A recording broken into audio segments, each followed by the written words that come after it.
Hello there, this is Amy with Get Fit and Style, and today we're going to be making some elderberry syrup. I have some that is already made, but I'm going to show you my process and tell you how I finish it. So, my favorite way to make elderberry syrup is to take elderberries, and I know there's different varieties around, but these are what grow locally to me, and you just take them off. It doesn't have to be perfect because you're going to be straining this out, and you just fill a jar about half full with the elderberries.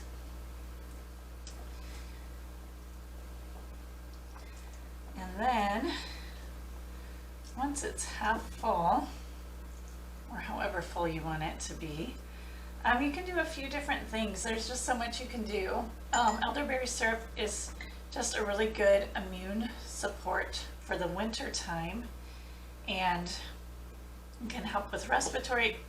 It has a lot of iron, I've heard, and vitamin C and all sorts of stuff. But you can also add to this ginger and cinnamon, which also help with when you're not feeling good.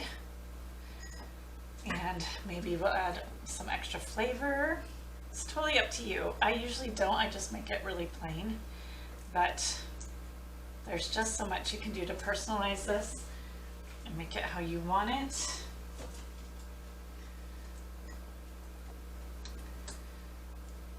So if you get some stems in there, it's just not a big deal.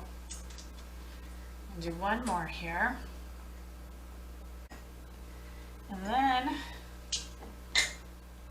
when you have as much as you want, you're just going to grab your honey. You can do this two ways. You can do a honey syrup one, and I usually use local raw honey.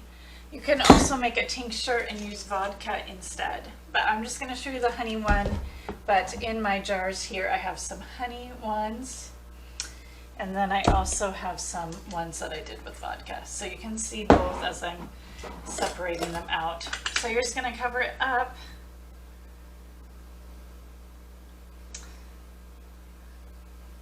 And like I said, you could put cinnamon, ginger in here, anything that sounds like it might be good for a kind of a cough syrup.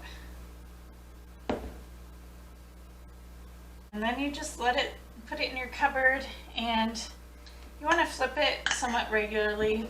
I don't always get to it, so it's not a big deal, but you want to flip it just to keep everything kind of moving well, like at least once a week. And then once it looks like it's kind of a purpley color, then it's ready. All right, I'm just going to put the lid on this. It'll sit in my cupboard for about another 6 weeks, and we will move on with the ones that are already done. I'm going to start with the honey ones. We also put some rose hips in some of these. That's another option. I have rose hips, but it's fall, so they're growing regularly right now. So I'm just going to put a colander over a pitcher so that it's easy to pour this, and we're going to start with the honey one. We're just going to strain it out. And it's kind of weird because the honey does definitely get liquidy when it's all done. Just going to let that strain for a while, and then I'll just put it in a jar, and it's pretty much ready to go.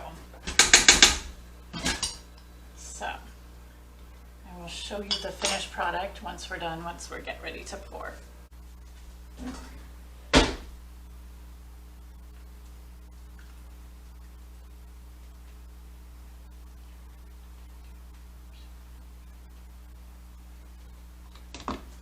Alright, so my honey elderberry syrup is done. I just put it back in the jars, honestly, that I just used because it already has all that medicinal stuff in. I just strained out all the roughage, and then I'm just going to label this and use it for when my family gets colds in the winter. And next I'm going to strain out my ones that I did with vodka and just do the exact same thing.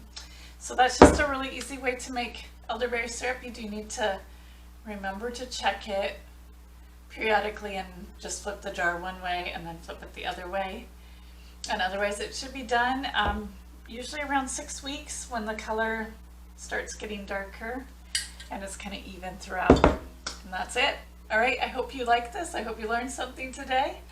Thank you again for watching, and if you enjoyed this, please remember to give me a thumbs up. All right, thank you guys. Bye-bye.